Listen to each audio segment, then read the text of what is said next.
Hello everyone, আশা করছি প্রত্যেকে সবাই ভালো আছেন। সবথেকে বিশেষ এবং গুরুত্বপূর্ণ ভিডিওটা হচ্ছে আজকের। আমি অনেক ভিডিও বানিয়েছি আমার চ্যানেলের উপরে, 200টার উপরে ভিডিও। আমি অনেক ইনফরমেশন আপনাদের সাথে শেয়ার করেছি, বাট আজকের ভিডিওটা হচ্ছে সবথেকে গুরুত্বপূর্ণ।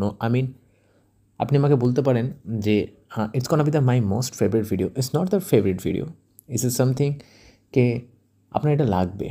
ওকে, যে আমি অনেক ভিডিও বানিয়েছি যে কোন দেবতা আপনার জন্য হেল্পফুল, আপনি পুজো করলে আপনি তার রেজাল্ট পাবেন, সমস্ত কিছু। বাট আজকে একটা directly connected to your wealth, আপনার অর্থ, আপনার সম্পদের উপরে। ঠিক আছে, তো আমি চাই এই ভিডিওটা আপনারা মন দিয়ে দেখুন। অ্যান্ড এই ভিডিওর জন্য আমাকে যেটা সবথেকে বেশি ইম্পর্টেন্স দিতে হবে সেটা হচ্ছে আপনার নবাংশা। জানি এটা একটু ডেপথ হতে পারে, সামান্য একটু ডিপ হতে পারে, যদি বা অনেকেরই নবাংশা সম্পর্কে আইডিয়া নেই। সবাই ভাবে নবাংশা মানে হচ্ছে ম্যারেজ, বিয়ে হলে হয়তো নবাংশা অ্যাক্টিভেট হয়। বাট এটা যে কত বড় ভুল কথা সেটা আমি প্রমাণ করে দেবো। ঠিক আছে, আপনি বিয়ে করুন আর না করুন, নবাংশা বা এনি আদার ডিভিশনাল, যে কোনো ডিভিশনাল চার্টের সাথে আপনার কোনো সম্পর্ক নেই যে আপনার ওই জিনিসটা হতে হবে তারপর একটা অ্যাক্টিভেট হবে। ঠিক আছে, D33 সামসার চার্টকে বলা হচ্ছে ফরচুন অ্যান্ড মিসফরচুনের চার্ট। তো D30 চার্ট দিয়েও ম্যারেজ দেখা হয়। ঠিক আছে, তার কারণ হচ্ছে অ্যাকর্ডিং টু বিনোদ প্রকাশ গোয়েল স্যারের মতে, ম্যারেজ হচ্ছে আমাদের লাইফে ফরচুন অ্যান্ড মিসফরচুন। আপনার এক ম্যারেজ যদি খারাপ হয়ে যায় তাহলে আপনি আপনার লাইফে মিসফরচুন ওইটা থেকে আসে। তো D30 চার্ট থেকে আপনার ম্যারেজ দেখা হয়। কোনোদিন আমি যদি কোর্স করি এটার উপর, অফকোর্স আমি জানাবো। অ্যান্ড মোটামুটি আমি বেশ কয়েকবার বলেছি, আর আমি আজকে একটা জিনিসটা বলতে চাইছি। আমি আমার চ্যানেলের উপর যা যা ভিডিও বানিয়েছি মোটামুটি সবাই দেখেছো। তো আমি এক্সপেক্ট করি আমার চ্যানেলে যারা আছো তারা কেউ রাশিফল ভিত্তিক ব্যক্তি নয়, তারা শেখার জন্য আছো। তাদের মধ্যে জ্ঞান সঞ্চয় করা বা নলেজ নেওয়ার একটা খিদে আছে, স্পেশালি অ্যাস্ট্রোলজির প্রতি। তো সেইটাকে কাজে লাগিয়ে আমি একটা কোর্স লঞ্চ করছি, যেটা আমি স্টার্ট করতে চলেছি মিড অফ অগস্ট। ঠিক আছে, এখন আমি ডেট ফিক্স করিনি, but mid of August it's খানা বি ফ্রম 15 অগস্ট টু 20 অগস্টের মধ্যেই হবে। তো অফকোর্স আমি তার আগে জানিয়ে দেবো। তো তোমরা যারা এনরোল করতে চাও, অফকোর্স দ্য বেসিক কোর্স এটার উপরে বেসিক আছে, নবাংশ আছে, দশা আছে। তো আমি এখনও সিরিয়াল ওয়াইজ আমি এখনও ঠিক করে উঠতে পারিনি যে কোনটা আমি দিয়ে শুরু করবো, বাট আমি সবাইকে এটাই বলবো, অ্যাস্ট্রোলজির বেসিকই হচ্ছে সব কিছু। ঠিক আছে, বেসিক না জেনে কেউ যদি নবাংশাতে, দশাতে, আদার্স ডিভিশনাল চার্টে যদি জাম্প করতে চাও, তাহলে ওই বলে না যে তোমার বেস পোক্ত হলো না। ঠিক আছে, ম্যাথসের মতন, তোমার গোড়া যতক্ষণ অবধি ঠিক হবে ততক্ষণ তুমি ম্যাথসে আদার্স তুমি হায়ার ডিভিশনে যেতে পারবে না, গিয়েও তুমি কোনো লাভ হবে না। তো অ্যান্ড বিশেষ করে অ্যাস্ট্রোলজির ক্ষেত্রে বেসিকটাই হচ্ছে সব কিছু। স্টিল নাও আমি এখন অবধি বেসিক নিয়ে স্টাডি করি। কেন, প্রেডিকশন তুমি যখন করবে তোমার বেসিকটাই আগে জানতে হবে। বেসিক মানে এটা নয় যে হাউস, লর্ড, রাশি, না, অ্যাস্ট্রোলজি পুরোটাই হচ্ছে বেসিক, পুরোটাই। ঠিক আছে, আমি আমি বেসিক উপরে আমি অনেক কিছু শেখাবো। আমি মোটামুটি কনটেক্সট রেডি করে ফেলেছি। ঠিক আছে, আমি এর উপর একটা ছোটো ভিডিও বানাবো, আমি যে কী তোমাদেরকে শেখাতে চলেছি। তো যারা যারা এনরোল করতে চাও, অফকোর্স তোমরা পোস্টটা দেখবে, দেখে এখানে হোয়াটসঅ্যাপ নাম্বার আছে। ঠিক আছে, আমি আমার হোয়াটসঅ্যাপ নাম্বারটা আমি এখানে ডিসক্রিপশানে দিয়ে দিচ্ছি, সেখানে তোমরা ডিরেক্টলি কন্ট্যাক্ট করো অ্যান্ড তোমরা এনরোল করতে পারো। Okay, so comes to the main point. সেটা হচ্ছে কোন দেবতা বা দেব দেবীর তুমি যদি পুজো করো বা তার যদি প্রার্থনা করো, তার যদি মন্ত্র জপ করো, তাহলে তোমার ফিনান্সিয়াল স্ট্রাকচারটা, সাইডটা তোমার অনেকটা বেটার হবে। আর কেন ওটা হবে সেটা আমি বলে দিচ্ছি। দেখো, এটার জন্য ডিরেক্টলি তোমার নবাংশা চার্ট দরকার, D9 chart. Okay, and of course তোমার রেকটিফাইড নবাংশা চার্ট দরকার, শুধু নবাংশ নয়। তোমার যদি রেকটিফাইড যদি না থাকে নবাংশাতে, তাহলে কিন্তু অসুবিধা হয়ে যাবে। তো নবাংশা চার্টে আমি এটা তোমাদেরকে শেখাচ্ছি না নবাংশা চার্ট কী করে খ্যাস্ট করতে হয়। ঠিক আছে, বাট আমি তোমাকে বলছি নবাংশা চার্ট যে 10th হাউস আছে, 10th house of your Navamsa chart highest সে থাকে তোমার প্রফেশন বা তোমার ফিনান্সিয়াল স্ট্রাকচারের উপর, ফিনান্স আর প্রফেশনের উপর। তোমার বার্থ চার্টে 10th হাউসে নবাংশা চার্টে, not the D1, 10th house of the D9 চার্টে যদি কোনো প্ল্যানেট বসে থাকে, শুভ গ্রহ যদি থাকে, এক্সল্টেড প্ল্যানেট মানে উচ্চ গ্রহ যদি থাকে, ইভেন দ্য নিচে গ্রহ যদি থাকে, তাহলে কেন নিচে গ্রহ বলছি, তসমিন উচ্চে নিচে চ শ্রীমন্তঃ, এটা জেমিনি ঋষির সংস্কৃত শ্লোক। যখনই কোনো ওয়েলথ তুমি যখন জাজ করবে, সবসময় exalted planet and debilitated planet দুটোকেই সেম কনসিডার করবে, কারণ দুটোকেই বলা হয় special placement of a planet. প্ল্যানেটের স্পেশাল প্লেসমেন্ট। ডেবিলিটেড মানে খারাপ নয়, ওকে? কখনো ভেবো না নিচস্থ গ্রহ খারাপ। আমি তোমাকে বলছি নিচস্থ গ্রহই হচ্ছে সব কিছু, উচ্চস্থ গ্রহটাই হচ্ছে খারাপ। উচ্চস্থ গ্রহ থাকলে তোমার ওখানে অহংকার বেড়ে যায়, ঠিক আছে? তোমার ভিতরে ওভার কনফিডেন্স চলে আসে। ডেবিলিটেড প্ল্যানেট থাকলে অহংকারটা কম থাকে, তুমি হার্ডওয়ার্ক বেশি করো, তোমার মধ্যে ডেডিকেশন লেভেলটা থাকে, তোমার মধ্যে মনে হবে দুনিয়া যদি তোমার এগেনস্টে যায়, তুমি দুনিয়ার এগেনস্টে গিয়ে কিছু করে দেখাবে, তখনই ডেবিলিটেড প্ল্যানেট তোমাকে সাকসেস দেয়। Specially matter of the wealth, as far age wealth is concern, তোমার ডেবিলিটেড প্ল্যানেট থাকার দরকার। না হলে তুমি হার্ডওয়ার্ক করবে কী করে? তুমি তো অহংকার নিয়ে তো বসে থাকতে পারো না, আচ্ছা আমার ভিতরে এই কোয়ালিটি আছে, but I am just waiting for a good opportunity. So it's a wrong approach, তাই না? যে অনেকে আছে না, আমার মধ্যে এই কোয়ালিটি আছে, আমি অমুক জায়গাতেই জব করবো, আদারওয়াইজ আমি করবো না। স্যাটার্ন এক্সল্টেড, ঠিক আছে? অর 10th লর্ড এক্সল্টেড, মানে এরকমই একটা একটা টেন্ডেন্সি থাকে যে আমি ইউপিএসসি ক্র্যাক না করে আমি আদার্স কোনো গভর্নমেন্ট জবের জন্য আমি প্রস্তুতি নেব না, আমার ইউপিএসসি টার্গেট।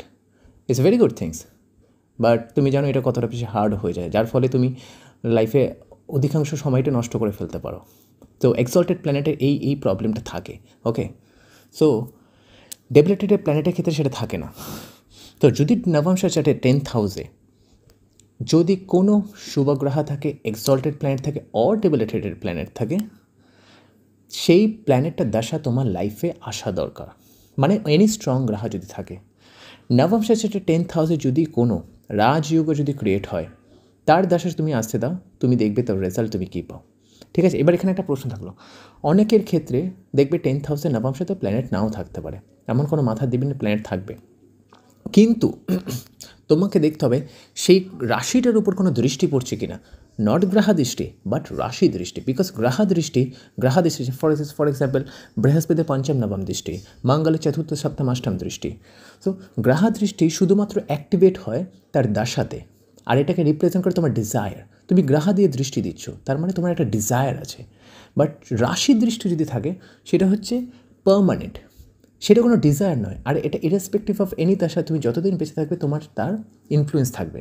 তো রাশি দৃষ্টি কী করে দেখতে হয়, যেগুলো সমস্ত মুভেবল সাইন থাকে, মুভেবল সাইন চারা রাশিকে ফিক্স রাশি দৃষ্টি করে, শুধুমাত্র পরের ফিক্স রাশিটা ছাড়া। ধরো মকর রাশি যদি তোমার দশম স্থান পড়ে, তাহলে মকর রাশি হচ্ছে মুভেবল সাইন, তাহলে সমস্ত ফিক্স রাশি যেগুলো থাকবে সেটা হচ্ছে বৃশ্চিক থাকবে, লিও থাকবে, বৃষভ থাকবে। অ্যাকুয়ারিয়াস ফিক্স রাশি, কিন্তু ফিক্স রাশি মুভেবল রাশিকে দৃষ্টি করবে না, তার কারণ তার পরের রাশি হচ্ছে, যেহেতু তার পরের, ঠিক আছে, পাশাপাশি, তো পাশাপাশি দুটো রাশি তো কখনো দৃষ্টি করবে না একে অপরকে, বাকিগুলো করবে। তো ফিক্স রাশিকে দৃষ্টি করে তোমার চারা রাশি, অ্যান্ড চারা রাশিকে দৃষ্টি করে তোমার ফিক্স রাশি, এবং যেটা ডুয়াল যেগুলো রাশি আছে মাইথুন, কন্যা, ধনু অ্যান্ড মীন, তারা একে অপরকে করে। তো যদি তোমার 10th হাউসে যদি নবমশাতে যদি কোনো প্ল্যানেট না থাকে, দেখো সেই 10th হাউসের উপর কোনো প্ল্যানেটের রাশি দৃষ্টি পড়ছে কিনা। ধরো তোমার ক্যাপ্রিকন সাইন পড়ছে, মকর রাশি পড়ছে দশম স্থানে। আমি এই জন্য বলছি একটু ডিপ হতে পারে, যারা অ্যাস্ট্রোলজিতে ইন্টারেস্টেড তারাই শোনো, না হলে বেরিয়ে যাও এখান থেকে।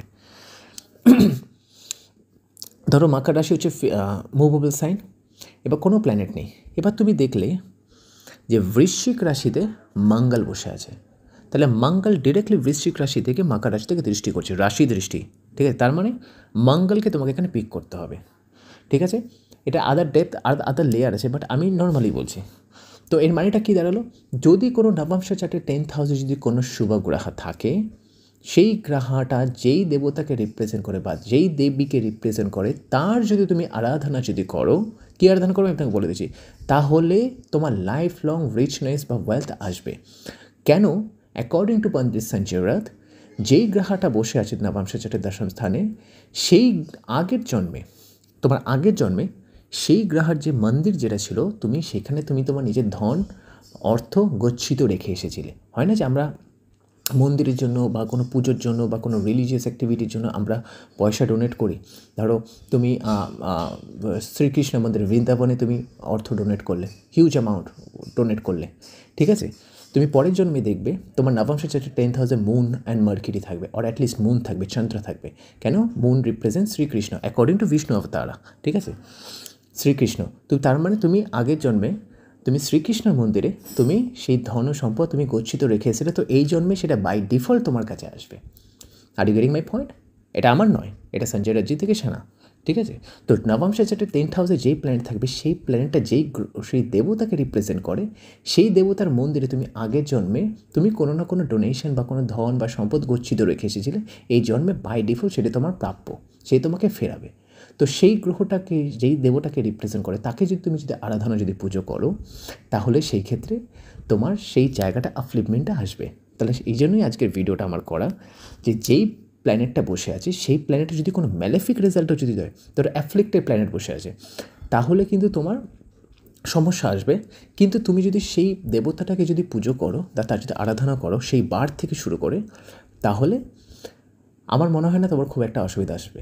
এইবার কাকে তুমি পুজো করবে? সবাইকে তো আর বিষ্ণু অবতারা বলে তো পুজো করানো তো যেতে পারে না, না?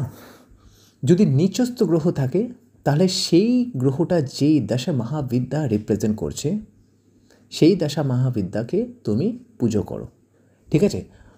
ধরো যদি তোমার মেষ রাশি 10th হাউস হচ্ছে মকর রাশি, বৃহস্পতি নিচস্থ আছে, নিচস্থ গ্রহকে সবসময় দশা মহাবিদ্যা দিয়ে দেখবে, আর উচ্চস্থ গ্রহকে সবসময় বিষ্ণু অবতারা দিয়ে দেখবে, কেন বিষ্ণু আশীর্বাদ থাকে। তো নিচস্থ গ্রহ থাকার জন্য তাহলে বৃহস্পতি দশা মহাবিদ্যা কোন দেবী পড়ছে? মা তারা। যদি মঙ্গল থাকে নিচস্থ, ধরো যদি তোমার তুলা লগ্ন, নবম সাথে 10th হাউসে মঙ্গল কর্ক রাশিতে নিচস্থ, তাহলে দশা মহাবিদ্যা কে পড়ছে? বগলামুখী। ওকে, তুমি তাদের আরাধনা পুজো শুরু করো। কোন বার থেকে? মঙ্গল হলে মঙ্গলবার থেকে, বৃহস্পতি হলে বৃহস্পতিবার থেকে, বা মঙ্গল যে তিথিকে রিপ্রেজেন্ট করে সেই তিথি থেকে, তৃতীয়া তিথি থেকে, ঠিক আছে? তো বৃহস্পতি যদি থাকে তাহলে বৃহস্পতি যে তিথিকে রিপ্রেজেন্ট করে পঞ্চমী তিথি থেকে শুরু করো, বা ত্রয়োদশী তিথি থেকে তুমি শুরু করো। তো মাথায় রাখবে ওই তিথি বার থেকে শুরু করতে পারো, বা ওই প্ল্যানেট যেই বারকে রিপ্রেজেন্ট করে সেই বার থেকে শুরু করতে পারো। যদি নিচস্থ গ্রহ থাকে তাহলে দশা মহাবিদ্যা, যদি উচ্চস্থ গ্রহ থাকে তাহলে directly go to the Vishnu avatara. তো বিষ্ণু অবতারা মোটামুটি সবাই জানো, সূর্যের জন্য হচ্ছে শ্রীরাম, চন্দ্রমার জন্য হচ্ছে শ্রীকৃষ্ণ, মঙ্গলের জন্য হচ্ছে শ্রী নরসিংহ, বুধের জন্য হচ্ছে গৌতম বুদ্ধ, ওকে, অ্যান্ড বৃহস্পতির জন্য হচ্ছে বামন অবতারা, ওকে, শুক্রের জন্য হচ্ছে পরশুরামা, শনির জন্য হচ্ছে কুর্মা অবতারা, ঠিক আছে? রাহু যদি থাকে তাহলে বরাহ অবতারা, অ্যান্ড কেতু থাকলে মৎস্য অবতারা। শুরু করে তো তার মন্ত্র, ওকে? দশা মহাবিদ্যার আমার একটা অলরেডি ভিডিও আছে, দেখো নিচস্থ গ্রহের ভিডিও আছে, ওখানে দশা মহাবিদ্যা আমি প্রত্যেকটাকে আমি মেনশন করে দিয়েছি। ইন জেনারেল যদি কোনো উচ্চস্থ নিচস্থ যদি না থাকে, তাহলে কাকে তুমি পুজো করবে? যদি শনি যদি থাকে 10th হাউসে নবম সাথে, স্ট্রিক্টলি গো টু দ্য নারায়ণকে, ওকে? যদি বুধ যদি থাকে, গো টু বিষ্ণু, ওকে? এখানে কিন্তু আমি তোমাদের আমি বলছি না যে তোমার কোনো অবতারকে পুজো করতে হবে না, সবসময় অবতার দিয়ে হয় না। এবার তোমার নর্মাল গ্রহের তে চলে আসো, ঠিক আছে? যদি সূর্য যদি থাকে, ইদার ডাইরেক্টলি গো টু অগ্নিকে পুজো করবে। যদি চন্দ্র যদি থাকে তাহলে জ্বালা, ওকে? বুধ আমি বলে দিয়েছি। বৃহস্পতি বললাম কি না? বৃহস্পতি বলিনি। বৃহস্পতি থাকলে সদাশিবা, যেটাকে জ্যোতির্লিঙ্গ বলা হয়, সদাশিবা, ওকে? শুক্র থাকলে irrespective of any situation, any placement, শুক্র থাকলে ডিরেক্টলি টু মা লক্ষ্মী। শনি থাকলে নারায়ণা, রাহু থাকলে মা দুর্গা, আর কেতু থাকলে লর্ড গণেশা, ওকে? সো নবমশা চার্টে যেই প্ল্যানেটটা বসে তোমাকে প্রবলেম করছে, সেই প্ল্যানেটটাকে নাও, সেই প্ল্যানেটটা যেই তিথিকে রিপ্রেজেন্ট করে সেই তিথিটাকে পিক করো, সেই তিথি থেকে স্টার্ট করে দাও তোমার সেই দেবতা বা দেবীর আরাধনা। যদি নিচস্থ থাকে তাহলে দশা মহাবিদ্যা, উচ্চস্থ থাকলে তাহলে বিষ্ণু, আর যদি উচ্চস্থ নিচস্থ ছাড়া আদার কোনো প্লেসমেন্টে থাকে তাহলে যেই প্ল্যানেটগুলো যেই দেবতাকে রিপ্রেজেন্ট করলো তাদেরকে তুমি পুজো শুরু করো, ওকে? তুমি দেখবে দারুণ রেজাল্ট পাবে। নবমশা 10th হাউস হ্যাজ আ সবথেকে বিগেস্ট ওয়েলথ সিগনিফিকেটারের মধ্যে একটা, ওকে? তসমিন উচ্চে নিচে চ শ্রীমন্তঃ means any planet which is the exalted or debilitated connected to your wealth house. It could be a 10th house of your Navamsha, 10th from your moon, 4th from your sun, will give a huge amount of wealth. Okay? Take care. God bless you. ভালো থেকো, সুস্থ থেকো।